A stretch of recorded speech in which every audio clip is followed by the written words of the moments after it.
जय हिंद दोस्तों। पिछले कुछ समय में बॉलीवुड को लेकर जो बातें शुरू हुई हैं समाज में,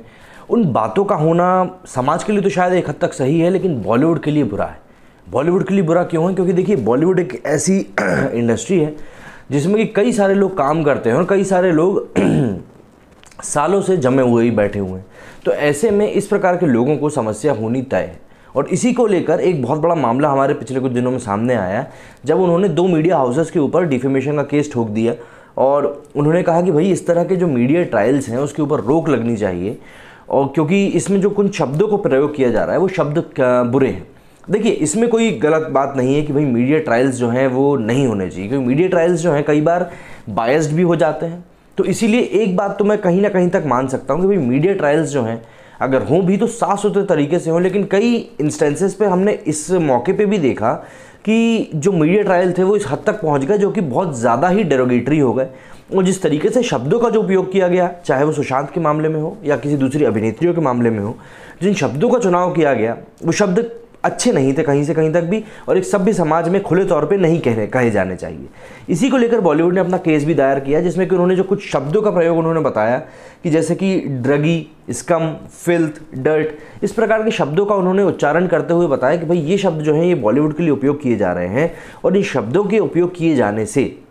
जो बॉलीवुड की इज्जत है, गरिमा है, बची कुची, उसके ऊपर बहुत बड़ा दाग लग रहा है। और लोगों के मन में एक घृणा पैदा हो रही है बॉलीवुड को लेकर कि भाई बॉलीवुड जो है वो सही जगह नहीं है। हालांकि इसके जस्टिफिकेशन में कोई भी एक ठोस जवाब उन्होंने नहीं दिया कि भाई जो लोगों का ये सोचना है वो गलत क्यों है। भाई अगर मेरी एक इंसान के प्रति कोई सोच है तो उस सामने वाला इंसान अगर मुझे बता दे कि भाई इस तरीके से आप मत सोचिए, क्योंकि ये जो काम आप बोल रहे हो ये सब हम लोग नहीं करते हैं, लेकिन इसके जवाब में कोई ठोस जवाब उन्होंने दिया नहीं। बल्कि कुछ एक एक्टर्स जो थे उन्होंने सामने आकर ये कहा कि भाई पूरा बॉलीवुड गंदा नहीं है, लेकिन उन्होंने गंदगी की बात को माना। तो बात यही है कि जो लोग हैं वो भी बॉलीवुड की उस थोड़ी सी गंदगी से ही परेशान हैं, ना कि पूरे बॉलीवुड से। लेकिन क्योंकि उस थोड़ी सी गंदगी के बारे में पूरे बॉलीवुड ने बात नहीं करी, इसीलिए समस्या लोगों के मन में आ गई कि भाई जब ये लोग अपने घर की गंदगी को छुपाने के लिए इस हद तक जा सकते हैं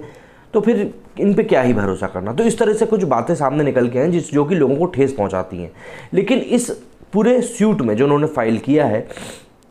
उसमें उन्होंने इस बात का भी जिक्र किया है वहाँ पे कि भाई यहाँ पे आपको ये समझना होगा कि किस तरीके से बॉलीवुड जो है कई सारे लोगों को रोज़गार भी प्रदान करता है, कई सारे लोगों की रोज़ी रोटी इसी से चलती है। बहुत बड़ी फिल्म इंडस्ट्री है ये, और देश के लिए समय समय पे आगे आके हम लोग चैरिटी भी करते रहते हैं। जो गवर्नमेंट से जुड़े हुए प्रोग्राम्स हैं उसमें हम लोग बढ़ चढ़ कर हिस्सा लेते हैं, बल्कि कई गवर्नमेंट प्रोग्राम्स तो ऐसे भी हैं जिसमें कि बॉलीवुड के लोग ही उसका एंडोर्समेंट भी करते हैं, जिसमें कि अक्षय कुमार और अमिताभ बच्चन एक आने वाले नाम हैं जो लोग गवर्नमेंट की स्कीम्स को प्रमोट भी करते हैं, या फिर स्वच्छता भारत का अभियान हो या सैनिटरी पैड्स को प्रमोट करने का अभियान हो, इन सभी में ये लोग बढ़ चढ़कर हिस्सा लेते हैं। तो ऐसे में इनका कहना ये था कि भाई क्योंकि हम लोग गवर्नमेंट को इतना सपोर्ट करते हैं और गवर्नमेंट के लिए पब्लिक इमेज का भी काम करते हैं, तो इन शब्दों के इस्तेमाल से हमारी इमेज ख़राब हो रही है, जो कि मुझे ऐसा लगता है कि इनका ये कहना है कि भाई वो कहीं ना कहीं तक दूसरे लोगों के दिमाग में गवर्नमेंट को लेकर भी गलत चीज़ पैदा कर सकती है। तो इनका यहाँ पे ये कहना था। लेकिन अगर आप इस स्पीच को सुने जो कि जया बच्चन जी ने दी थी राज्यसभा में, जिसमें उन्होंने वो थाली में छेद करने वाली बात कही थी, तो वहाँ पे उन्होंने जिन शब्दों का उपयोग किया था, चाहे वो थाली में छेद करने को लेकर हो, चाहे वो एम्प्लॉयमेंट देने को लेकर हो, चाहे वो नाम खराब करने को लेकर हो, चाहे वो बॉलीवुड की चैरिटी को लेकर हो, जिस भी तरीके की उन्होंने बातें करी थी, वो सारी बातें यहाँ पे जो बॉलीवुड ने जो डिफेमेशन केस ठोका है उस केस में भी सरासर फिट बैठती हैं। तो यहाँ पे इतनी समानताएं क्यों हैं ये समझ से परे है। हालांकि ये एक चीज़ ज़रूर हो सकती है कि जया बच्चन जी ने जैसे ही सामने आके बात रखी, लोगों को ये समझ में आ गया कि भाई हाँ, इस तरीके से हम लोग अपनी बात जो है सामने रख सकते हैं और इसी तरीके से हम रखेंगे। तो इसी तरीके से उस बात को आगे बढ़ा दिया गया। लेकिन यहाँ पे एक चीज़ जो मैं आपको यहाँ पे नोटिस में लाना चाहता हूँ वो ये कि किस तरीके से बॉलीवुड ने जो खुद गंदगी फैलाई है उसकी तरफ वो बिल्कुल ध्यान नहीं देता है, बल्कि जो सिर्फ मतलब मैं बताता हूँ आपको खुद समझ में आएगा। जैसे कि सबसे पहली बात करते हैं कि टेररिस्ट कनेक्शन जो कि समय समय पे सामने आते रहे, चाहे वो मोनिका बेदी का अबू सलेम के साथ जो रिश्ता हो या फिर संजय दत्त का अपनी गन रखना हो, जो कि 93 बॉम्ब ब्लास्ट के टाइम पे बहुत बड़ा मामला हो गया था। तो इस तरीके के मामलों में जो बॉलीवुड का जो एक पक्ष उठ के सामने आता है वो ये बताता है कि किस तरीके से ये अपने अंदर की गंदगी को बाहर बिल्कुल भी नहीं आने देना चाहते हैं। इस तरीके से देखा जाए तो संजय दत्त के ही मामले में जब ये पूरा मामला चल रहा था और उनकी गिरफ्तारी हुई थी,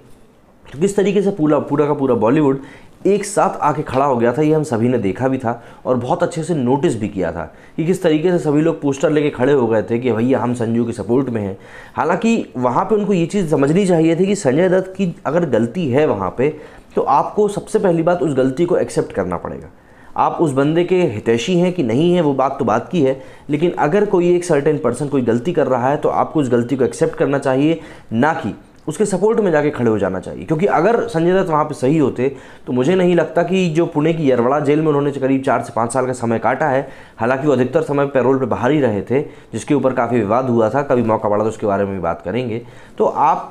ऐसे में अगर कोर्ट किसी व्यक्ति को दोषी मान रहा है तो आप किस तरीके से, किस बिना पे उसका आगे सपोर्ट कर रहे हो, वो भी खुले मंच पे। तस्वीरें सभी के सामने हैं, सभी ने देखा किस तरीके से कि बॉलीवुड ने इन सब चीज़ों को सपोर्ट किया था। तो ये एक दिखाता है कि आप किस तरीके से आपकी मानसिकता आप शो करते हो। आगे कास्टिंग काउच को लेकर कई सारी बातें आती रहती हैं। कास्टिंग काउच और मी टू मूवमेंट, ये दो एक ऐसी चीज़ है जिसमें कि कई सारे बड़े लोगों के नाम आए, लेकिन हमने ये भी देखा कि वो बड़े नामों को कोई फ़र्क नहीं पड़ा। तो ऐसे में जबकि हम लोग भी देखते हैं कि कास्टिंग काउच भी एग्जिस्ट करता है और मी टू में जो चीज़ें हुई उनमें भी कई हद तक सच्चाई थी। हालांकि कई लोगों ने मी टू मूवमेंट का सहारा लेकर सामने वालों को हैरेस करने की भी कोशिश करी, लेकिन ऐसा नहीं था कि 10 में से 10 केस ही झूठे थे। अगर कोई 15 या 16 लड़कियां आके किसी एक व्यक्ति के ऊपर ये बोल रही हैं कि भैया ये आदमी जो है बहुत ही बेकार है और ऐसी गलत हरकतें करता है या हमें काम देने के लालच में ऐसी चीज़ें करता है, तो ऐसा नहीं है कि वो 16-17 लड़कियां सबकी सब झूठ बोल रही हैं। उसमें से कहीं ना कहीं थोड़ी बहुत तो सच्चाई रहती ही है, लेकिन हमने ये भी देखा कि इस तरह के मामलों में किसी भी तरीके का बड़ा एक्शन नहीं लिया गया। तो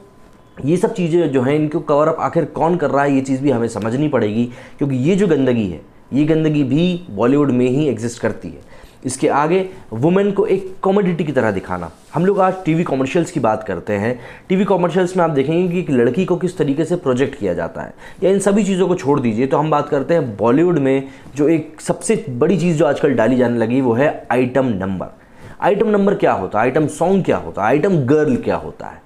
भाई आप जहाँ पे एक तरफ विवाद पैदा कर रहे हैं कि भाई कमलनाथ ने एक देवी जी को आइटम कह के संबोधित कर दिया, अभी नया विवाद चल रहा है, 2 दिन पुराना है,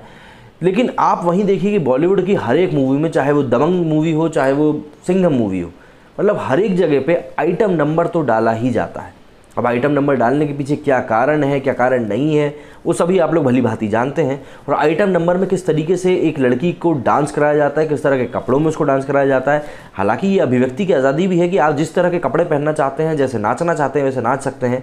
परंतु आपको वहाँ पर ये भी देखना होगा कि आप वुमेन एम्पावरमेंट की बात कर रहे हैं, लेकिन अगर आप एम्पावर उसको एक आइटम बता के करना चाह रहे हैं तो ये कैसे काम करेगा। लेकिन खैर बॉलीवुड फिर ये भी कहता है कि जो दिखता है वो बिकता है, तो इसीलिए जो दिखता है वो बिकता है के नाम पे आप कुछ भी करें तो चलता है, लेकिन वहीं जनता अगर आपकी ही चीज़ों के ऊपर सवाल उठाए तो वो कैसे गलत हो जाता है, ये समझ में नहीं आता। इसके बाद ड्रग्स की हम बात करते हैं, क्योंकि यही एक मामला है जिस कारण से कि ये सारी चीज़ें उठ के धीरे धीरे सामने आना शुरू हो गई। तो ड्रग्स की बात को अलग अलग इंस्टेंसेस पे हमने देखा है, समझा है, और चीज़ें सामने भी आई हैं किस तरीके से वहाँ पे कंजम्पशन इस चीज़ का बहुत ज़्यादा होता है। अभी हाल ही में अक्षय कुमार जी ने भी एक वीडियो रिलीज़ किया था जिसमें उन्होंने इस चीज़ को माना कि भाई ऐसा नहीं है कि बॉलीवुड में सभी लोग ड्रग्स लेते हैं, लेकिन हाँ बॉलीवुड में ड्रग्स है। तो मुझे एक चीज़ आप बताइए कि अगर आपके घर में गंदगी है और आप उस घर के बड़े हैं जिसकी बात शायद सुनी जा सकती है, तो क्या ये आपका कर्तव्य नहीं बनता है कि आप एक तरफ तो फिट इंडिया को प्रमोट कर रहे हैं और दूसरी तरफ आप ये बस एक्सेप्ट करके छोड़ दे रहे हैं कि हाँ भाई यहाँ पे इस चीज़ का इन्वॉल्वमेंट है। मेरा कहना ये है कि अगर आप इस कमांडिंग पोजीशन पे हो कि आप इस चीज़ को एड्रेस कर सकते हो तो आप क्यों एड्रेस नहीं कर सको, क्योंकि बॉलीवुड के कई लोगों को लोग ब्लाइंडली फॉलो करते हैं, उनको आइडलाइज करते हैं। तो ऐसे में अगर वो व्यक्ति कुछ एक ऐसा काम करते हुए पकड़ा जाता है जो कि उसे नहीं करना चाहिए, तो ऐसे में जो लोग उसको ब्लाइंडली फॉलो कर रहे हैं उसके ऊपर क्या असर पड़ता है, ये बात ज़रूर सोचने वाली है। लेकिन इसके अलावा भी कई सारी चीज़ें हैं जो कि बॉलीवुड समय समय पर हमें करता रहा है, हमें दिखाता रहा है, जिनकी तरफ हम लोग ध्यान उतने बुरी तरीके से नहीं देते जिस तरीके से अब ध्यान गया है। लेकिन इन सब चीज़ों की तरफ ध्यान दिया जाना ज़रूरी है, क्योंकि ये सब चीज़ें बॉलीवुड में एग्जिस्ट करती हैं।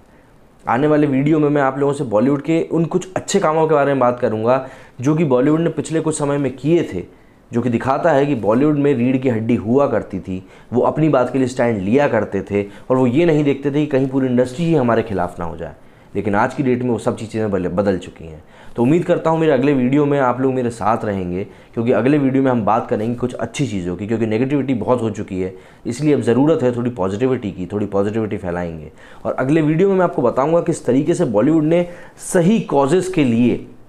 अपनी आवाज़ उठाई, और बल्कि सिर्फ आवाज़ ही नहीं उठाई बल्कि उसका इम्पैक्ट उन्होंने झेला भी और उसका इम्पैक्ट उन्होंने किया भी, जिससे कि वो इतिहास में दर्ज हो गई वो चीज़ें कि भाई इस फलां एक्टर ने ये एक चीज़ करी थी जो कि आज की डेट में बहुत ज़्यादा उम्दा हो चुकी है। लेकिन मेरे इस वीडियो में फ़िलहाल इतना ही। अगले वीडियो में आपसे जल्दी ही मुलाकात होगी। जय हिंद, जय भारत।